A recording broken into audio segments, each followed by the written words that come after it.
बिहार में विगत 10 वर्षों से सिंचित भूमि की मात्रा 11% हुई कम। बिहार देश का एकमात्र ऐसा राज्य जहां पिछले 10 वर्षों में सिंचित भूमि की मात्रा में भारी कमी। जल जमाव के कारण बर्बाद हो रही है सिंचित भूमि।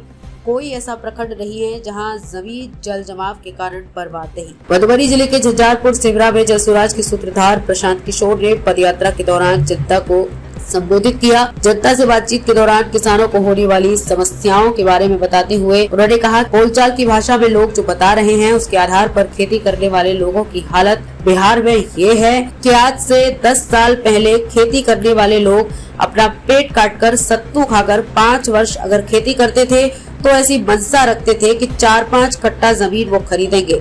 आज स्थिति ये है कि खेती करने वाले लोगों के घर में अगर कोई बिजनेस, व्यापार या नौकरी करने वाला नहीं है और घर में बेटी की शादी लग जाए या कोई बीमार पड़ जाए तो हर वर्ष 5 वर्ष में जमीन बेचना पड़ता है। उन्होंने आगे कहा कि ऐसा कोई प्रखंड नहीं है जहाँ जमीन जल जमाव के कारण बर्बाद नहीं है, जिसे लोकल भाषा में चौर कहते हैं। हजारों एकड़ जमीन में या तो एक फसल हो रहा है या एक भी नहीं हो रहा है। जितनी बड़ी समस्या बाढ़ की है, करीब करीब उतनी बड़ी समस्या यहाँ जल जमाव की भी है। किसानों से जुड़े एक और समस्या के बारे में बताते हुए प्रशांत किशोर ने सिंचाई के संबंध में कहा कि बिहार देश का मात्र ऐसा राज्य है जहां पिछले 10 वर्षों में सिंचित भूमि की मात्रा कम हुई है 11%। पहले से जो नहर बने हुए थे, नलकूप चल रहे थे, वो रखरखाव के अभाव में बंद हो गए या वहां से सिंचाई बंद हो गई। प्रशांत किशोर ने किसानों को उनकी फसल का दाम नहीं मिलने के पीछे के 4 कारण को स्पष्ट किया। पहला, बिहार के किसानों की एक और बड़ी समस्या के बारे में बताते हुए प्रशांत किशोर ने कहा कि जमीन और जल प्रबंधन के बावजूद जो किसान यहाँ फसल पैदा कर रहे हैं उसका उचित मूल्य नहीं मिल रहा है।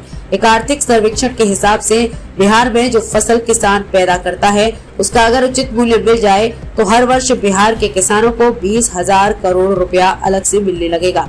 किसानों के इस नुकसान का कारण बताते हुए उन्होंने कहा कि यहाँ टैक्स की व्यवस्था पूरे तरीके से खत्म है, कोऑपरेटिव नहीं है, नई व्यवस्था एफपीओ बिहार में ट्राई नहीं किया गया और प्राइवेट सेक्टर का जो कृषि आधारित उद्योग है वो बिहार में है नहीं। यही 4 कारण है कि यहाँ पर किसानों को उनके फसल का दाम नहीं मिल रहा है। इसी के साथ मधुबनी से चौथा स्तंभ ब्यूरो रिपोर्ट। इन लोगों को क्या मतलब है इस चीजों से? गया उलूल जलूल बकवास किया, लोगों को जाति धर्म में बांटा, पैसा शराब बालू का काम किया, पैसा वसूल के टिकट बांटा, जात के नाम पर लोग गरीबी में मजबूरी में वोट दे देते हैं, उसके बाद नेता बनकर ज्ञान दे रहा है। और आप लोग भी बड़का सवाल किए जा रहे हैं तेजस्वी यादव। तेजस्वी यादव की क्या पहचान है? 9वां फेल आदमी है, क्रिकेट खेलने गए तो उसमें पानी ढोते थे। कौन सा ऐसा बड़ा पराक्रम कर लिया? लालू जी के लड़के हैं इसलिए सब लोग जानता है, लालू जी के लड़के इसलिए राजद के नेता हैं, राहुल गांधी राजीव गांधी के लड़के इसलिए कांग्रेस के नेता, उससे देश के नेता थोड़े ना हो जाएंगे। आपके बाबूजी की पार्टी है तो कोई भी बन जाएगा। आपके बाबूजी का दुकान है तो आप पढ़िए चाहे लखेरा रहिए, जाके दुकान पर बैठ जाइएगा, दुकान का मालिक हो जाइएगा। उसमें आपकी योग्यता क्या है?